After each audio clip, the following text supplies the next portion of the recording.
बिस्मिल्लाहिर्रहमानिर्रहीम। अस्सलाम वालेकुम। आप सभी का इस्तकबाल है और आप देख रहे हैं प्रोग्राम स्पेशल रिपोर्ट। आज की स्पेशल रिपोर्ट में मुख्तलिफ खबरें आया चाहती हैं, लेकिन शुरुआत करते हैं गुलाम नबी आज़ाद की उस खबर से, क्योंकि गुलाम नबी आज़ाद जब कांग्रेस से अलहदा हुए और उसके बाद जब उन्होंने जम्मू कश्मीर के अंदर नई जमात बनाई, उस वक्त उन्होंने कहा था कि कांग्रेस के अंदर सब कुछ ठीक ठाक नहीं है, कांग्रेस में उनकी राय को माना नहीं जाता है, और इसी तरह के मामलात उस वक्त उन्होंने बताए थे। और उसके बाद उन्होंने कहा कि कांग्रेस की लीडरशिप से तंग आकर या वहां पर एक तरह की सफोकेशन या एक तरह से उनकी तजावीज को नहीं मानने को उन्होंने जिम्मेदार ठहराया था उसे कांग्रेस से बाहर निकलने के लिए। लेकिन आज जब नौगाम अनंतनाग के अंदर एक जलसे से गुलाम नबी आज़ाद खिताब कर रहे थे, तो उस वक्त उन्होंने कुछ और कहा है।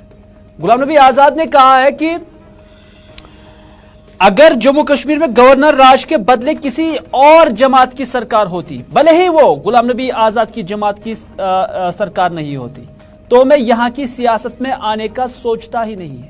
यानी आज गुलाम नबी आज़ाद कहते हैं कि वो इस वजह से जम्मू कश्मीर की सियासत में आ गए क्योंकि यहां पर गवर्नर राज था, और गवर्नर राज की वजह से वो कश्मीर की पॉलिटिक्स में आ गए।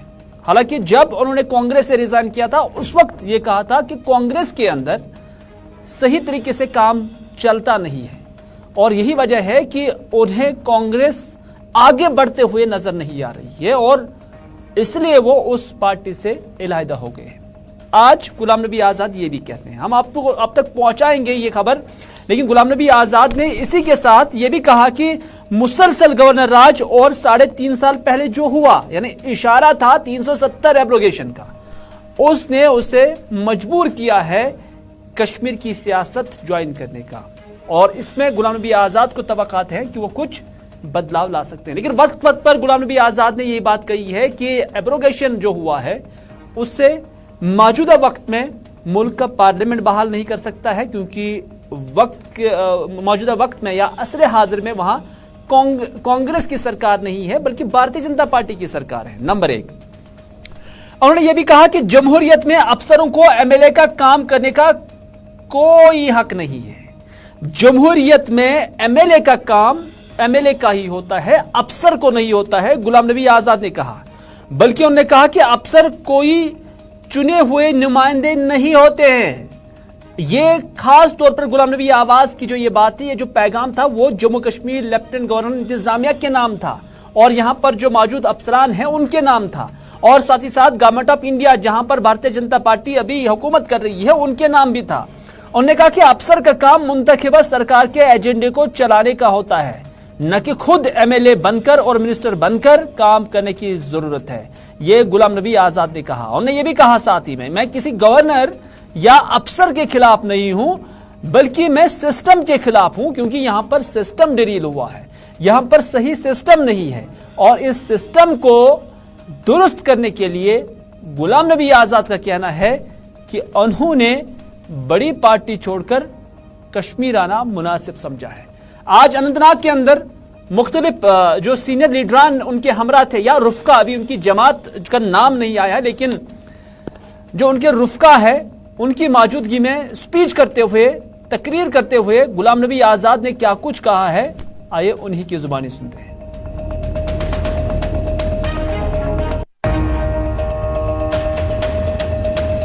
नहीं होता, आज यहां चुनी हुई हुकूमत होती, किसी भी पार्टी की होती, जरूरी नहीं है कि मेरी पार्टी की होती, जरूरी नहीं है कि जिस पार्टी में मैं था कांग्रेस उसकी होती, तो मैं यहां आने की बात कभी सोचता भी नहीं। लेकिन ये मुसलसल गवर्नर रूल और पिछले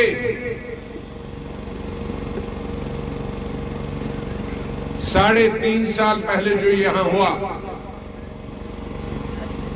उस पूरी चीज को मैं दोहराता नहीं हूं, और सुनने वाला कोई नहीं। मैं किसी गवर्नर के खिलाफ नहीं हूं, میں کسی ملازم کے خلاف نہیں، میں سسٹم کے خلاف۔ جمہوریت میں افسروں کو ایم ایل اے کا کام کرنے کا، منسٹر کا کام کرنے کا کوئی حق نہیں۔ وہ ہمارے چنے ہوئے نمائندے نہیں ہوتے، چاہے وہ کشمیری مسلمان ہی کیوں افسر نہ ہو، وہ جموں کا ہندو ہی کیوں نہ افسر ہو۔ اس کا کام دفتر میں بیٹھ کر، سیکریٹریٹ میں بیٹھ کر چنی ہوئی سرکار کے ایجنڈے کو چلانا، نہ کہ ان کی جگہ لینا اور خود ہی سرکار، خود ہی ایم ایل اے، خود ہی منسٹر بن کے ان کا کام کرنا۔ میں یہ نہیں کہتا کہ وہ ناقابل، اس سسٹم میں ہمارا دم گھٹ رہا ہے۔ سکول میں ٹیچر نہیں ہے، اسپتال میں ڈاکٹر نہیں ہے، سڑک میں کھڈے ہیں کہ کھڈوں میں سڑک ہے، بجلی نہیں ہے، پانی نہیں ہے، روزگار نہیں ہے، بیکاری، بے روزگاری اپنے عروج پہ ہے، بچے، لاکھوں بچے M A, L L B, P H D کر کے گھر میں بیٹھے ہیں۔ اور سب سے مجھے جو ڈر ہے کہ یہ تمام بچے، چلیے، آپ نے غلام نبی آزاد کو سنا، بچوں کا انہوں نے ذکر کیا، بے روزگاری ہے، اور اس میں انہوں نے کہا کہ سرکار کے پاس کوئی واضح پلان نہیں ہے۔ لیکن جب غلام نبی آزاد نے یہاں سپیچ کی، تقریر کی، تو اس کے بعد انہوں نے ایک اور بات بچوں کے بارے میں کی ہے۔ انہوں نے کہا کہ کشمیر نے کئی سارے بچے کھو دیے جو گولی کی وجہ سے مارے گئے ہیں، حالات کی وجہ سے مارے گئے ہیں۔ میں نے اپنے وقت میں مارنے کو آخری آپشن سمجھا تھا، اور یہاں پر ایک بار پھر سے غلام نبی آزاد سرکار کی پالیسی جو جموں کشمیر کے ویزاویز ابھی اپنائی جا رہی ہے، عملائی جا رہی ہے، اس کا انہوں نے یہاں پر نکتہ چینی کی ہے، دبے الفاظوں میں ہی صحیح، لیکن انہوں نے کہا کہ جو طریقہ کار آج اپنایا جا رہا ہے وہ ٹھیک نہیں ہے۔ غلام نبی آزاد نے کہا کہ میں نے اپنے وقت میں مارنے کو آخری آپشن سمجھا تھا، اور یہی وجہ ہے کہ میرے دور اقتدار میں سب سے زیادہ لوگوں نے سرنڈر کیا، سب سے زیادہ جو بندوق اٹھانے والے ہیں یا ملیٹنسی کو سپورٹ کرنے والے ہیں انہوں نے سرنڈر کیا۔ یہ غلام نبی آزاد نے دعویٰ کیا ہے، لیکن انہوں نے کہا کہ لیکن آج کیا ہو رہا ہے؟ لیکن آج میں سرنڈر نہیں دیکھتا ہوں بلکہ سیدھے مارا جاتا ہے۔ ایڈمنسٹریشن کو لے کر انہوں نے یہ بات کہی ہے کہ میرے وقت میں لوگ سرنڈر کرتے تھے جو راہ سے بٹکے ہوئے ہوتے تھے، لیکن آج کیا ہے کہ آج انہیں سیدھے مارا جاتا ہے۔ غلام نبی آزاد کہتے ہیں۔ انہوں نے کہا کہ اگر کوئی کسی سے ملے یا کوئی بات کی، اسے سمجھانا چاہیے، اسے سمجھانا ہوتا ہے۔ آج سبھی لوگوں کو پکڑ دکڑ کے تحت سبھی لوگوں کو جیل بھر دیا جاتا ہے۔ 30 اور 40 سال پہلے اگر کسی نے کوئی بات کی ہو اور آج اس سے سزا دی جائے، یہ واجب نہیں ہے، غلام نبی آزاد کہتے ہیں۔ آزاد یہ بھی کہتے ہیں کہ میں ملیٹنسی کے خلاف، ہمیں ملیٹنسی کے خلاف لڑنا ہے اور لڑنا چاہیے، لیکن اور نئے ملیٹنٹ نہیں بنانے ہیں۔ کہیں ہماری غلطی سے زیادتی کر کے لوگ واپس آنے کے بجائے الگ ہی نہ ہو جائے۔ یہ بڑی بات جو ہے آج غلام نبی آزاد نے یہاں پر کہی ہے۔ سیدھے انہوں نے یہاں کی ایڈمنسٹریشن کو مخاطب کیا اور وقت کی سرکار جو ہے، چاہے لیفٹننٹ گورنر انتظامیہ ہے یا دلی کے اندر سرکار ہے، ان سے کہا ہے کہ کہیں جو زیادتیاں آپ یہاں پر کر رہے ہیں اس کی وجہ سے جو ملیٹنسی کے خلاف ہم لڑ رہے ہیں کہیں وہ الٹا نہ پڑ جائے۔ غلام نبی آزاد کیا کچھ کہتے ہیں، بہتر ہے کہ انہی کی زبانیں سنیں۔ ہمارے آدھے بچے گولیوں کا شکار ہو گئے، کھو دیے، मैंने अपने वक्त में मारना एक आखिरी चीज, मेरे ख्याल में मेरे वक्त में सबसे ज्यादा सरेंडर हुए, लेकिन आज मैं सरेंडर नहीं देखता हूं। आज सीधे, अब हम सीधे मिलिटेंट, मैं नहीं कहता मिलिटेंट नहीं मारना चाहिए, लेकिन किसी ने कोई तेज बात की, गर्म सरद बात की, या किसी से मिला जाने अनजाने में, उसको तो नहीं मार सकते, उसको समझाना। क्या हमारे मुल्क में कई लोग गलत नारे नहीं देते? हम उनको थोड़ी मारते हैं। ये पकड़ धकड़ भी जो हो रही है, सब आदमी को अंदर डालना, अंदर उसी को डाल सकते हैं जो उस पार गया है, या उसकी आपने अपने मुल्क के खिलाफ कोई साजिश करते हुए देखा है, सुनता है, रिकॉर्डिंग है। लेकिन हर आदमी को अगर उसने 40 साल पहले कुछ कहा हो, 30 साल पहले कुछ कहा हो, और आज हम अंदर डालेंगे, वो वाजिब नहीं। हमें मिलिटेंसी से लड़ना, लेकिन हमें और मिलिटेंट नहीं बनाने। कहीं हमारी गलती से हम इतनी ज्यादतियां न करें कि लोग वापस आने के बजाय हमसे अलग हो जाएं। ये सरकार की पॉलिसी होगी, कोई मरकजी सरकार हो या रियासती सरकार। मिलिटेंट्स और मिलिटेंटों के साथ निपटने के लिए एक अलग पॉलिसी होनी चाहिए, और आवाम की इज्जत, उनकी आबरू के लिए एक अलग पॉलिसी होनी चाहिए। मैं उस दौर के खिलाफ, चाहे वो किसी भी चुनी हुई सरकार का दौर है या गवर्नर रूल के दौर, कि रात को उसके दरवाजे पे हमारी बहन बेटी अकेली हो और दस्तखत उस पे दे, खटखड़ाए उसका दरवाजा कि चलो। नहीं, हमारे मुल्क में हिंदू हो, मुसलमान हो, सिख हो, ईसाई,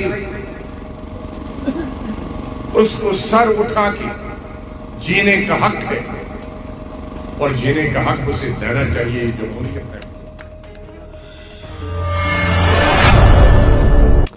नाज़रीन, आप गुलाम नबी आज़ाद को सुन रहे थे, देख रहे थे, और उन्होंने जम्मू कश्मीर के हालात का भी जिक्र किया, और जो एडमिनिस्ट्रेशन की तवज्जो है उसको नई पॉलिसी या जो नया तरीकाकार है उसको अपनाने के लिए उन्होंने जोर दिया है। बात करते हैं पीडीपी सदर महबूबा मुफ्ती की, जो जम्मू के दौरे पर हैं, और आज महबूबा मुफ्ती ने यहां जब मीडिया नुमाइंदों के साथ बात की तो राहुल गांधी का जिक्र किया, क्योंकि लोगों ने राहुल गांधी यानी मीडिया के नुमाइंदों ने उससे राहुल गांधी से मुतल्लिक सवाल पूछा। तो उसमें उन्होंने कहा कि इस मुल्क के सेक्युलर विरासत को जोड़ने के लिए राहुल गांधी जिस रास्ते पर चले हैं उसके लिए हम राहुल गांधी को सलाम करते हैं। ये महबूबा मुफ्ती कहती है। महबूबा मुफ्ती पीडीपी की सदर है और राहुल गांधी का ताल्लुक कांग्रेस से है, और महबूबा मुफ्ती कहती हैं कि जिस रास्ते पर राहुल गांधी चले हैं उसके लिए हम राहुल गांधी को सलाम करते हैं। गांधी खानदान ने इस विरासत के लिए कुर्बानी दी है, और आज राहुल गांधी भी उसी मुल्क के बचाव के लिए निकले हैं। और उन्होंने कहा कि राहुल गांधी हर किसी अच्छे लीडर का, हर किसी अच्छे शख्स का आदर करते हैं, एहतराम करते हैं, और यही उनकी तालीमात भी है। मुल्क की विरासत, गांधी नेहरू की विरासत, आजादी की विरासत, यहाँ का सेकुलरिज्म, यहाँ का भाईचारा, यहाँ की डेमोक्रेसी है। पर बदकिस्मती से पिछले 7-8 साल से इस मुल्क की जो बुनियादें हैं उनको हिलाया जा रहा है, उनकी जड़ों को कमजोर किया जा रहा है। और ऐसे में राहुल गांधी चले हैं इस मुल्क को जोड़ने के लिए, जो इस मुल्क की विरासत है उसको मजबूत करने के लिए। हम उनको इसके लिए सलाम करते हैं, और उन्होंने जुर्रत की, इस वक्त निकल रहे हैं, मुल्क को जोड़ने के लिए निकल रहे हैं। गांधी जी ने यहाँ के भाईचारे के लिए अपनी जान दी और उसी कुर्बानी को वो कायम और दायम रखने के लिए इसको जो राहुल जी चले हैं, ये बहुत अच्छा। कश्मीरी पंडितों से मुतलिक पूछे गए एक सवाल के जवाब में महबूबा मुफ्ती ने कहा कि कश्मीरी माइग्रेंट मुलाजमीन को डिक्टेट देना ज्वाइन करने के लिए, वरना उनकी तनख्वाहें बंद होंगी, ये फैसला लेफ्टिनेंट गवर्नर इंतजामिया का ठीक नहीं है। सरकार को चाहिए, एलजी सरकार को चाहिए कि वो कुछ अरसे के लिए माइग्रेंट मुलाजमीन के मुतालबात को मान ले, जो जिसमें वो रिलोकेशन की बात कर रहे हैं। तो महबूबा मुफ्ती का मानना है कि वक्ती तौर पर सरकार को मान लेना चाहिए, क्योंकि कश्मीरी पंडित जो है वो काफी मिजरी से गुजरा है, या कोई दरमियाना रास्ता सरकार को कश्मीरी माइग्रेंट मुलाजमीन के साथ मिल बैठकर निकालना चाहिए। महबूबा मुफ्ती क्या कुछ कहती है, आइए देखते हैं। की तकलीफ को जानने की कोशिश करें, उसका कोई इजाला करे कि आप उसको डिक्टेट देते हो, एक अल्टीमेटम देते हो कि आप ज्वाइन करो, नहीं तो आपकी तनख्वाहें बंद होंगी। ये गलत है। बहुत सफ़र किया है, सबने सफ़र किया, पर कश्मीरी पंडितों ने बहुत सफ़र किया है और हाल ही में उनकी काफ़ी हलाकतें भी हुई हैं। तो इसको बड़ा गौर से देखने की ज़रूरत है और कुछ अरसे के लिए जो उनकी डिमांड है उसको मान लेना चाहिए, ताकि जब उनको इत्मीनान हो जाए कि कश्मीर में हालात सही हो गए हैं, वो वापस अपनी ड्यूटी पे जा सकते हैं, तो उनको तब ड्यूटी पे जाने के लिए कहना चाहिए। अभी इस तरह से मजबूर नहीं किया जाए। क्या रिलोकेशन एक सही रहेगा फैसला, अगर रिलोकेट किया जाएगा मसला हल होगा उनका? देखिए, मैं कह रही हूँ कि अभी कोई बीच का रास्ता निकलना चाहिए, ताकि वो बेचारे इतने महीनों से परेशान हैं, यहाँ पर हैं, बच्चे कहीं, खुद कहीं, और बहुत ही मुश्किल हालात में दो चार हैं वो इस वक्त। नाज़रीन, कोविड का भी खतरा है, क्योंकि कई एक ममालिक के अंदर कोविड की लहर चली है और माना जा रहा है कि ओमिक्रॉन की लहर है, लेकिन मुल्क हिंदुस्तान के अंदर भी प्रिपरेशंस जो है वो किए जा रहे हैं और लोगों से भी एहतियात बरतने के हवाले से अपील की जाती है। लेकिन director health services Kashmir doctor Mushtaq Ahmad Rather के साथ हमारे नुमाइंदे फिरदौस ने बात की, तो उन्होंने कहा कि फिल वक्त कश्मीर में टोटल 6 मामलात पॉजिटिव हैं, यानी 6 केसेस हैं जो पॉजिटिव हैं। अभी सारा कंट्रोल में ही है, ये director health services Kashmir doctor Mushtaq कहते हैं। लेकिन उन्होंने कहा कि लोगों से मैं अपील करता हूं कि कुछ एहतियात बरतना बहुत जरूरी है, बाकी पैनिक होने की कोई जरूरत नहीं है। एडमिनिस्ट्रेशन ऑन टोज है, एडमिनिस्ट्रेशन लगी हुई है, तैयारियों को हतमी शक्ल दी जा रही है, और अगर खुदा न खास्ता किसी तरह का जो राइज हुआ है या कोई लहर आई है, तो उसके लिए प्रिपरेशंस में जम्मू कश्मीर की सरकार और पर्टिकुलरली जो सूबाई इंतजामिया है, खासतौर पर जो महकमा सेहत के जिम्मेदार हैं, वो लगे हुए हैं, डॉक्टर रातर कह रहे हैं। जो अगर देखा जाए हमारा यहाँ के 6 केसेस टोटल निकले हैं, और मुझे जो लग रहा है कि अभी तक पूरा जो कंट्रोल में है सारा कुछ, लेकिन एक गुजारिश में ज़रूर लोगों को करना चाहूँगा कि थोड़ा सा प्रिवेंटिव मेजर्स हमने और लेने पड़ेंगे। सपोज़ कि अभी भीड़ में होंगे, भीड़ भाड़ में होंगे, कहीं मीटिंग्स होगी, कहीं कोई गैदरिंग होगी, उसमें एहतियात लेना बहुत ज़रूरी है। बाकी कोई पैनिक होने की ज़रूरत नहीं है। हमारे सेक्रेटरी साहब ने पहले ही बोला कि क्या करना। हम 2-4 दिन से इसी में लगे हैं कि हर एक जगह, हर एक डिस्ट्रिक्ट वाले ऑक्सीजन सिस्टम को तैयार रख रहे हैं। जो भी कोविड रिलेटेड प्रिपरेशंस वो गवर्नमेंट कर रहा है। बाकी सिर्फ लोगों से इतनी गुजारिश रहेगी, पैनिक होने की कोई ज़रूरत नहीं, घबराने वाली कोई ज़रूरत नहीं है। गवर्नमेंट रेडी है हर एक चीज़ के साथ, और रिपोर्ट पे हमने एस्टेब्लिश कर दिया कोविड टेस्टिंग, हमने एक वहाँ काउंटर खोल दिया वहाँ डॉक्टर। डॉक्टर रातर जो कि डायरेक्टर हेल्थ सर्विसेज कश्मीर है, उनका कहना है कि फिलहाल घबराने की कोई जरूरत नहीं है, लेकिन एहतियात बरतना बहुत जरूरी है। कोविड के 6 ही केसेस हैं। लेकिन डॉक्टर नवीद जो है, डॉक्टर नवीद नज़ीर, जो कि मारूफ मालिज हैं, पल्मोनोलॉजिस्ट है और चेस्ट डिजीज हॉस्पिटल के अंदर आला ओहदे पर भी फाइज हैं, उन्होंने कहा कि हमें कश्मीर में कोविड से ज्यादा H1N1 और RSV वायरस के केसेस ज्यादा पाए जाते हैं। इस तरह से उन्होंने कहा कि हमारे अस्पतालों में नमूनिया में मुब्तला ज्यादातर अमराज में H1N1 और RSV पाया जा रहा है। यानी कोविड के जहां डायरेक्टर हेल्थ सर्विस कश्मीर कहते हैं कि 6 ही केसेस हैं, वहीं पर जो डॉक्टर नवीद है वो कहते हैं कि यहाँ कोविड से ज्यादा H1N1 और RSV वायरस ने जाल फैलाया है, जिसकी वजह से जो केसेस आ रहे हैं वो यही हैं कि वो नमूनिया के शिकार हैं। उन्होंने कहा कि नवंबर से फरवरी तक जो फ्लू सीजन रहता है اس لیے H1N1 زیادہ یہاں پر پایا جاتا ہے۔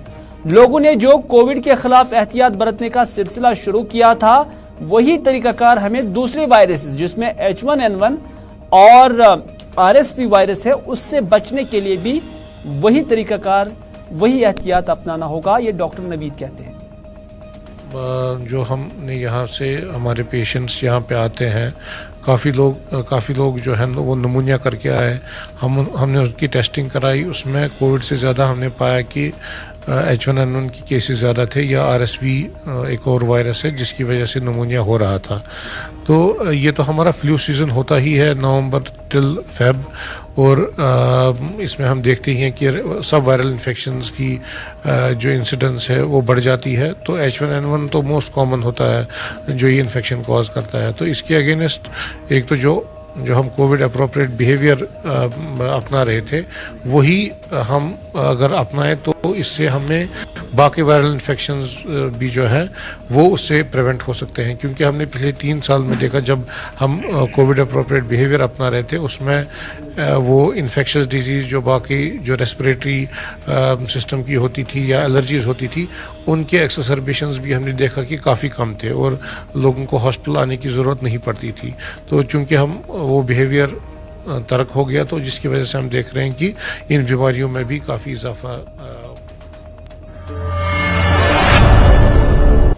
ناظرین اگلی خبر میں بات کرتے ہیں فوڈ کی، یعنی جو اناج یہاں پر دستیاب ہے اس کے حوالے سے، کیونکہ موسم میں جہاں تبدیلی آئی ہے وہیں پر برفباری کے امکانات کسی بھی وقت ہو سکتے ہیں اور کسی بھی وقت برفباری بھی ہو سکتی ہے، اور اس کی وجہ سے جہاں موسم تھوڑا ڈھیلا ہو جاتا ہے اور اس کے بعد جموں سے لے کر قومی شاہراہ بند ہو جاتا ہے، لیکن محکمہ فوڈ سپلائز کا کہنا ہے کہ ہمیں وافر مقدار میں یہاں پر چاول ہو یا اس کے ساتھ ساتھ آٹا ہو یا دیگر اشیاء ضروری ہے اس کی اچھی خاصی مقدار یا تعداد جموں کشمیر کے اندر سٹاک کی گئی ہے، اور اس حوالے سے بھلے ہی موسمی حالات جو بھی رہتے ہیں لیکن ڈپارٹمنٹ نے تمام طرح کے انتظامات کو حتمی شکل دی ہوئی ہے۔ اس حوالے سے assistant director food headquarter نے گلستان نیوز کے ساتھ بات کرتے ہوئے کیا کچھ کہا، آئیے دیکھتے ہیں۔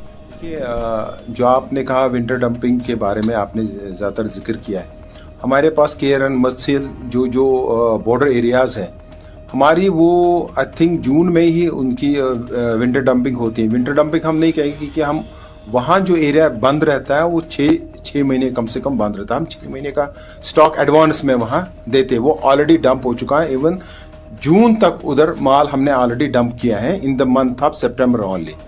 ابھی باقی کچھ اضلاع میں ہمیں جہاں پھسلن ہوتی ہیں، جہاں گاڑیاں جاتی ہیں لیکن پھسلن ہوتی ہے، ان علاقوں میں بھی ہم نے 3 یا 4 مہینے کا ہم نے آلریڈی ایڈوانس میں مال رکھا ہے، مارچ تک ہم نے ادھر مال پہنچا کے رکھا۔ جہاں کہیں آپ کیلر ایریا لے لیجئے، کیلر میں کیا ہوتا ہے کہ کیلر میں جب گاڑی اوپر چڑھتی ہیں وہ پھسلن ہوتی ہیں تو گاڑی اوپر پوری طرح نہیں چڑھ سکتی ہیں۔ تو ایسے علاقے جتنے بھی ہیں جہاں بھی ہم نے ایسے جو نارمل روٹین میں جتنے بھی ہمارے ونٹر ڈمپنگ ایریاز ہیں۔ اگلی خبر میں بات کرتے ہیں سورسیار چاڑورا علاقے کی، جہاں پر گزشتہ آگ کی ایک واردات میں جو ہے ایک مکان جو ہے خاکستر ہوا ہے اور اس کے ساتھ ساتھ جو ہے دیگر املاک کو بھی نقصان پہنچا ہے، لیکن یہاں پہ بتایا جاتا ہے کہ بیتی رات علاقے میں آگ کی واردات پیش آئی اور رابطہ سڑک نہ ہونے کی وجہ سے فائر سروس کا عملہ نہیں پہنچ پایا، تاہم مقامی لوگوں نے حرکت کی اور خود ہی آگ پر قابو پا لیا، مگر اس دوران آگ نے پورے گھر کو خاکستر کر رکھا تھا، تاہم بعد میں مقامی لوگوں کی مدد سے آگ کو مزید پھیلنے سے بچایا گیا۔ رہائشی مکان کے ساتھ ساتھ گاؤں خانہ بھی مویشیوں سمیت خاکستر ہو گیا، مکان مالکان اب بے گھر ہو گئے ہیں۔ انہوں نے کہا کہ انہیں کچھ پتہ ہی نہیں چلا کہ آگ کیسے لگی، انہوں نے اب انتظامیہ سے اپیل کی ہے کہ ان کی مدد کی جائے، یعنی متاثرین کی مدد کی جائے۔ وہیں پر مقامی لوگوں نے بھی سرکار اور لوگوں سے اپیل کی ہے کہ ان کی امداد کرے تاکہ یہ اپنے لیے چھت کا ان سرد ترین اور یکبستہ راتوں کے اندر انتظام کر سکے۔ ٹائم تھا اس مکان میں آگ نمودار ہوئی ہے، یہاں پہ روڈ بھی نہیں ہے کہ یہاں پہ فائر سروس کی گاڑی پہنچے کہ آگ بجھانے کی کام وہ بھی نہیں آئی ہے، کیونکہ 1-2 کلومیٹر وہ دور تھی، تو اور یہاں پہ پانی کا کوئی بندوبست نہیں ہے، یہاں پہ پائپ لائن ہے، اس پائپ لائن کو ہم نے توڑا اور موٹر کے ذریعے جا کے دوسرے گاؤں سے موٹر لایا، پھر ہم نے آگ پہ قابو پایا۔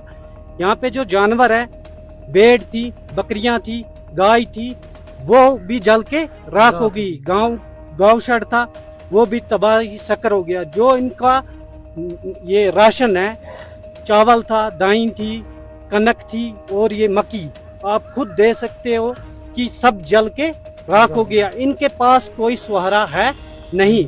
हम सब आवाम से भी अपील करते हैं कि इनके लिए डोनेशन फंड करके कोई 1 रुपया, 2 रुपया, 3 रुपया जमा करके इनके लिए। चल नज़र, ये था आज का स्पेशल रिपोर्ट। इसी के साथ दीजिए अपने मेज़बान मेरी हिलाल हांजुरी को आज का ये प्रोग्राम यहीं पर इख्तिताम करने की इजाज़त, इस वादे के साथ कि अगर ज़िंदगी रही तो आपसे फिर होगी मुलाकात। तब तक के लिए खुदा हाफिज़, फ़ी अमान अल्लाह।